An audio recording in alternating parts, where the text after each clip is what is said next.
And that what in fact happened was Justin didn't harass Blake.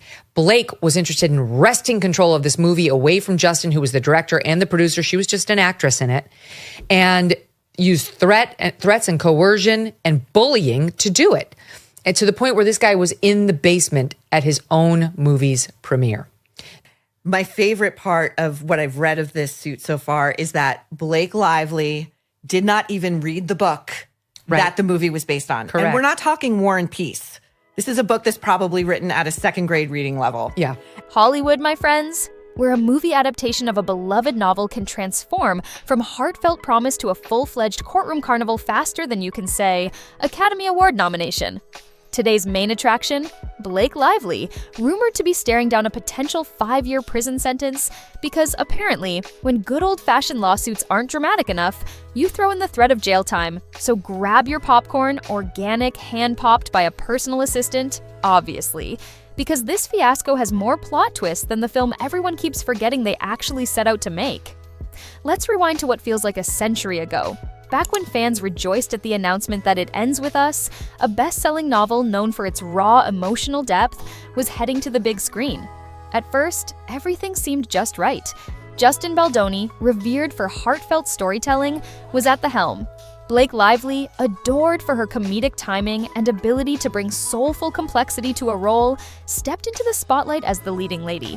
Cue the excitement. Readers, fans, media, everyone believed the universe had aligned to deliver something truly special. We had the perfect novel, the perfect cast, and a director determined to be faithful to the story's emotional core. Then, like a Hollywood cliché, it all unraveled the moment the cameras started rolling. Reports trickled in, whispers that Lively wanted to infuse more humor into the script, while Baldoni insisted on staying true to the novel's serious, sometimes gut-wrenching themes. Apparently, nothing says emotional storytelling like comedic one-liners and runway-ready designer outfits. But we'll get to the wardrobe drama in a second. For now, just picture the fans, initially full of hope, watching from the sidelines as their favorite story's adaptation morphed into a bizarre power struggle. We've come across evidence that shows that even her own representatives knew that she was threatening and mean and tough and wanted to get her way. This is not something that we wanted out there. It's not something that Justin wanted out there. In fact, it hurts the movie. It doesn't help the movie. My favorite part of what I've read of this suit so far is that Blake Lively did not even read the book that the movie was based on. Correct. And we're not talking War and Peace. This is a book that's probably written at a second grade reading level. Yeah. Let's be honest. If you're going to adapt a novel that plays heavily on raw emotion and personal growth, you might want to tone down the comedic confetti. That's exactly what Baldoni tried to argue, allegedly. Meanwhile, Lively's camp seemed giddy about broadening the film's appeal with snarky humor and some lavish visuals. Because why not drape emotional trauma in high-end couture? By the time the first on-set images leaked, fans started scratching their heads. Wasn't this story supposed to make us cry, not giggle? The glossy photos seemed more fit for a rom-com than a gut-punch drama. Not surprisingly, the internet erupted, and so did Lively and Baldoni. Behind closed doors, of course. The director apparently told her to cut the comedic bits or risk burying the heart of the novel beneath punchlines in Prada. Lively, in turn, reportedly insisted comedic relief might be exactly what a modern audience craves. Because heartbreak and healing pair best with a witty aside. At first, it was just creative friction, typical showbiz stuff. But in Hollywood's never-ending quest to outdo itself, the friction escalated into a legal meltdown. Lively claimed she was being undermined and sidelined. Baldoni fired back with receipts, allegedly. In other words, typical Tinseltown drama. Next up, the day Baldoni decided a regular old lawsuit wasn't quite dramatic enough and slapped a $400 million defamation suit on Lively. Yes, you read that number right. $400 million. Because apparently, if you really want to declare war in Hollywood, you can't just go for a measly couple of million. You have to shoot for a figure so astronomical it sounds like a line item in a government defense budget. Baldoni's reason? He claims Lively publicly portrayed him as a tyrannical director who left her out of pivotal decisions. He also insists that behind the scenes, she was more than happy to push comedic rewrites, allegedly championing them, if not outright demanding them. So was Lively truly overshadowed, or was she the comedic puppet master all along? Depends on whom you ask. In any other city, we'd call this a classic he said, she said. But this is Hollywood, darling, so naturally we add a 0 or 2 or 9 to the lawsuit, and make sure every gossip rag devotes its front page to the blow-by-blow updates. After all, if you're going to have your reputation smeared, you might as well go for high-stakes spectacle. Are you going to sue Blake Lively too? Into oblivion, Megan. And, and we're carefully considering other people that will be sued also. And some of Ryan it will come Reynolds? as a surprise. Ryan Reynolds, for sure. Oh, wow. Just when you thought we had reached peak melodrama, rumor has it that Blake Lively might have misrepresented or fabricated evidence, potentially changing the entire narrative.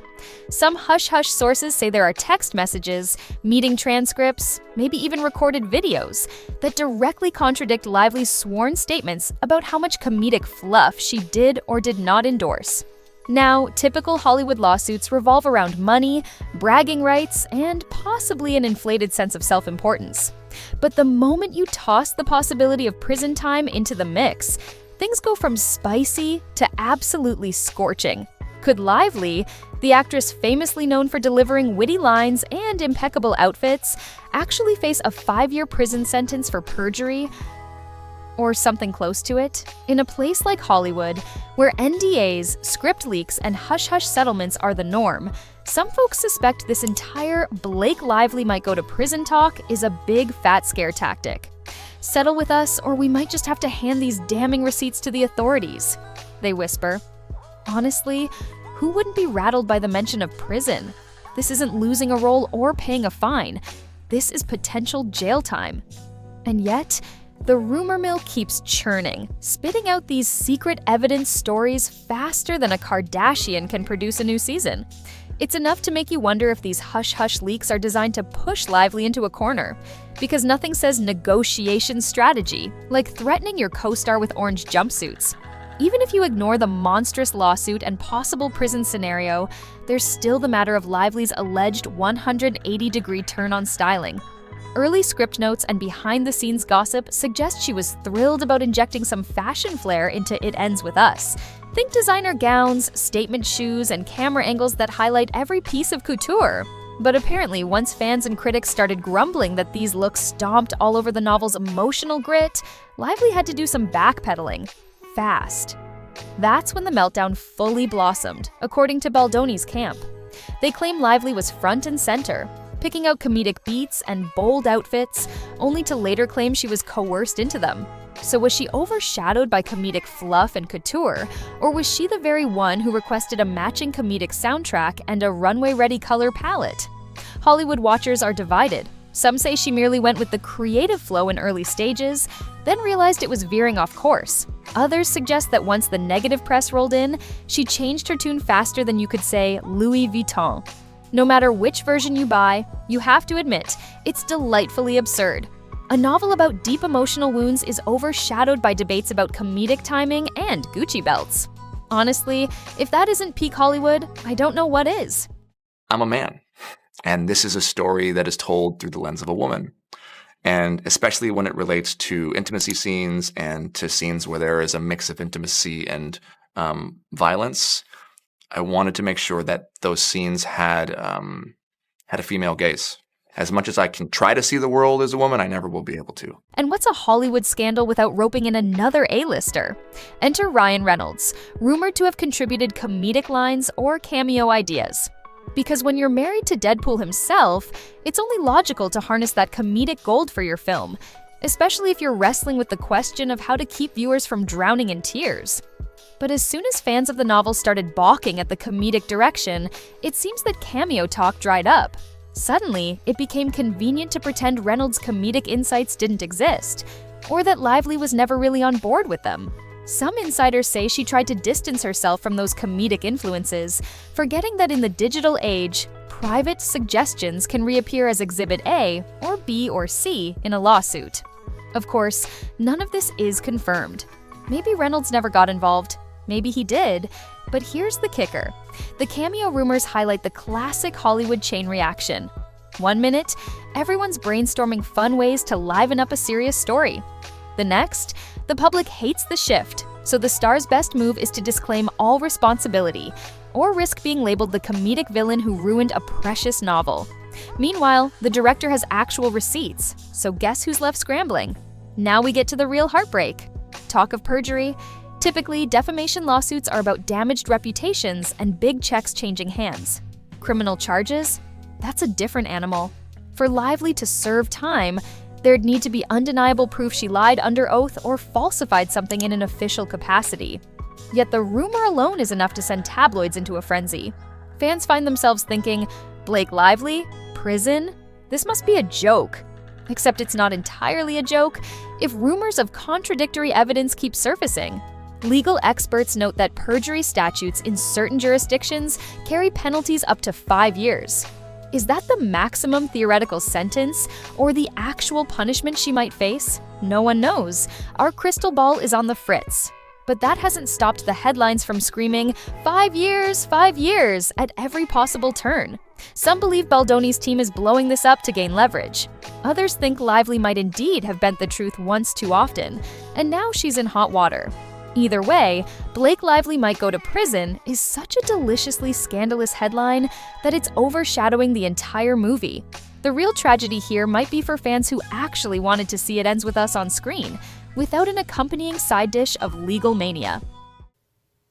What I make of that is that if your wife is sexually harassed, you don't make fun of Justin Baldoni. You don't make fun of the situation.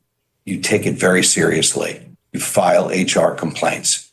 You raise the issue, and you follow a legal process. What you don't do is mock the person and turn it into a joke. So, where does this leave the adaptation the world was once so eager to see? Stuck in limbo? Obviously. Investors don't want to sink more money into a film overshadowed by talk of jail time. Marketing teams can't promote a movie if they're busy swatting away questions about perjury or comedic rewrites. Baldoni claims he still wants to honor the novel's emotional depth, but at this point, the public is more captivated by the real-life drama than the fictional one. One day, the rumor mill churns out whispers that settlement talks are happening behind closed doors, with each side trying to dodge open court revelations. The next day, new claims emerge that Lively's legal team has bulletproof counters. Meanwhile, fans on social media track every hint of progress or meltdown, torn between wanting a faithful adaptation and enjoying the spectacle of the meltdown itself. Let's not forget the poor novel at the center of this fiasco. It Ends With Us is a deeply emotional story about personal growth and resilience. Yet if you only read the headlines, you'd think the most important debate was whether Lively's comedic lines or couture outfits destroyed the soul of the source material. You might ask if, at this point, the adaptation is even salvageable. Or is the film doomed to be remembered only as that project with the insane lawsuit and possible prison sentence? And so we leave you with the question that sums up all of Hollywood's absurdity. How did a poignant story about emotional healing turn into a circus of lawsuits, multi-million-dollar defamation claims, and potential felony charges? Only Tinseltown knows, and it's not in the habit of explaining itself. Will Blake Lively actually see the inside of a courtroom, let alone a prison cell? Will Justin Baldoni get that monstrous $400 million check? Or is this all a high-stakes game of intimidation? Maybe they'll settle quietly, wrap up the film, and release it with the tagline, "Inspired by the novel," and the most chaotic behind-the-scenes drama you've ever seen. Hollywood is a place where reality can be more outrageous than the fiction it sells. So, buckle up. This isn't likely to fade quietly.